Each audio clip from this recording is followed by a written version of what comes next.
When we think of ancient history, we often imagine a very specific scene: stone pyramids like these at Giza, built in the desert next to a predictable river. But thousands of miles away, completely cut off from the rest of the world, humans were building massive pyramids of their own. These societies developed in total isolation.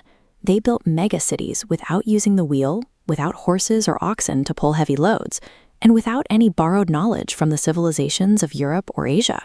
Instead of settling in easy river valleys, these civilizations thrived in some of the most extreme environments on Earth, from rocky coastlines straight up to the peaks of the Andes Mountains. These ruins prove that the drive to build and organize is a deep human instinct, one that follows its own unique pattern in every environment it faces. This aerial view shows the ruins of Caral in coastal Peru. Around 2600 BCE, this was one of the earliest complex societies in the Americas, centered around this massive, circular sunken plaza. While many early cultures relied on grain to survive, the people here found a different way to feed their cities. They harvested massive amounts of fish from the Pacific, a connection seen in this later ceramic vessel depicting a sea creature. This reliable source of food provided the energy needed for large workforces to stay in one place and build monumental stone architecture. Higher up in the mountains, the challenge was even greater. Farmers had to grow crops on steep, freezing cliffs where soil easily washes away. The solution was a massive engineering project.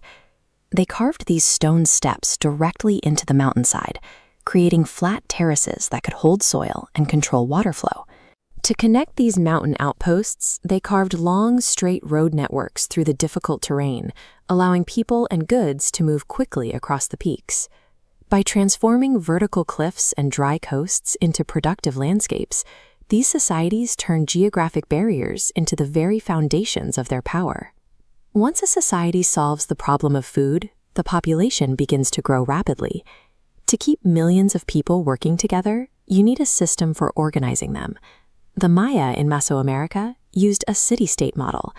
They lived in independent rival cities that shared a broader culture and religion, but were ruled by their own local leaders. The Aztecs, or Mexica, chose a more centralized model. This temple stood at the center of their capital, Tenochtitlan, which managed a vast system of tribute flowing in from across the region. In the highlands, the Inca took this even further, creating a unified empire that governed millions of people across thousands of miles of mountain territory. Whether through rival cities or massive empires, the Americas independently developed sophisticated ways to manage human life on a grand scale. As these societies grew, they hit a common problem.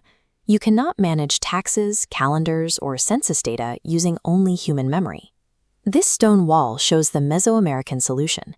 They developed complex writing systems using these intricate carvings, or glyphs, to record their history and royal lineages. Scribes also painted these symbols into folding books called codices, which were used to track planetary movements and religious cycles over hundreds of years. This image shows a quipu, a three-dimensional Andean recording system. By changing knot positions, types, or string colors, officials recorded specific data. It functioned as a physical spreadsheet for tracking taxes and grain without an alphabet. These strings prove that a phonetic alphabet isn't the only way to store the data needed to run a massive, organized society. We often think of history as one single path, but the Americas show us a different version of the human story, one that developed entirely on its own. These traditions have deep roots, starting with early groups like the Olmec. They carved these colossal stone heads and built the first ceremonial centers, creating the cultural blueprint for the empires that followed.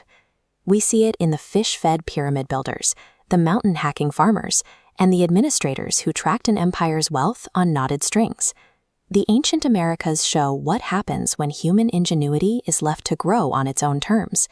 They prove that no matter the environment or the isolation, people will find a way to organize, invent, and thrive.